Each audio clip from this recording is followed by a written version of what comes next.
कर देना चाहता हूं, यूसीसी की कोई पाबंदी वनवासी जगत पर, वनवासी व्यक्ति पर लगने वाली नहीं। यूसीसी से कोई वनवासी अधिकारों का अतिक्रमण नहीं होने वाला है। नमस्कार, जोहार। आप देख रहे हैं चैनल न्यूज। मैं हूं निशा मिश्रा आपके साथ। देखिए, कुछ लोगों का ना पेट कभी नहीं भरता है। आप उन्हें अच्छा खिला लीजिए, सामान्य भोजन, सुपाच्य भोजन खिला लीजिए, उनका पेट नहीं भरने वाला।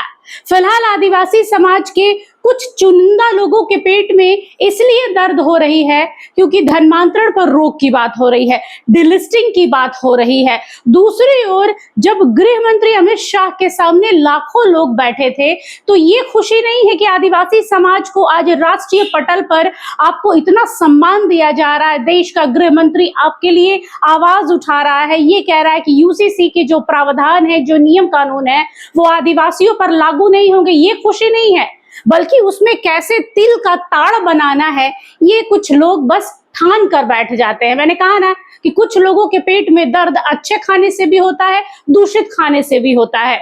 उसी में से एक है ग्लानसम डुंगडुंग, जो अब ये नहीं सोचकर खुश हो रहे हैं कि आदिवासियों को इतना बड़ा एक प्लेटफॉर्म मिला है जहां पर वो अपनी बात रख सके। और कई बड़े नेता वहां पहुंचे थे। IRS ऑफिसर निशा उरांव भी यहां से गई थी, निशा भगत को भी यहां से इन्विटेशन मिला था। कई बड़े चेहरे देखने को मिले, पूर्व मुख्यमंत्री चंपई सोरेन वहां मौजूद थे। ये सब देखने में नहीं आ रहा है। दिख क्या रहा है कि गृह मंत्री अमित शाह ने आदिवासियों को बनवासी कह दिया है, और ये बनवासी शब्द 12 करोड़ आदिवासियों के लिए अपमानजनक है। मैं आज इस मंच से नरेंद्र मोदी सरकार के गृह मंत्री के नाते स्पष्ट कर देना चाहता हूं, यूसीसी की कोई पाबंदी वनवासी जगत पर, वनवासी व्यक्ति पर लगने वाली नहीं। यूसीसी से कोई वनवासी अधिकारों का अतिक्रमण नहीं होने वाला है। 2 राज्यों में जहां भारतीय जनता पार्टी की सरकारें हैं, हमने यूसीसी को लागू किया है। गुजरात और उत्तराखंड, और स्पेशल प्रावधान कर यूसीसी से सारे जनजातियों को बाहर रखने का काम नरेंद्र मोदी सरकार ने किया है। नरेंद्र मोदी सरकार ने ये जो भेद पैदा करे हैं, मैं उनको बताना चाहता हूं, यूसीसी से हमारे कोई वनवासी भाई, कोई जनजाति का परंपराओं के साथ खिलवाड़ नहीं होने वाला है। मतलब समझ में नहीं आता है।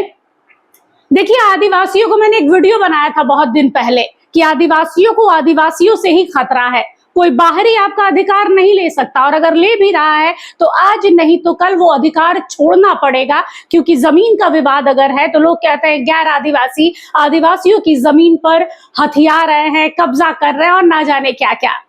तो अगर गैर आदिवासी आपकी जमीन ले रहा है तो 200 साल समय के बाद भी वो जमीन आपकी है और आपकी ही रहेगी। लेकिन आदिवासी ही आदिवासी को लूटेगा, तब आप कहां जाएंगे?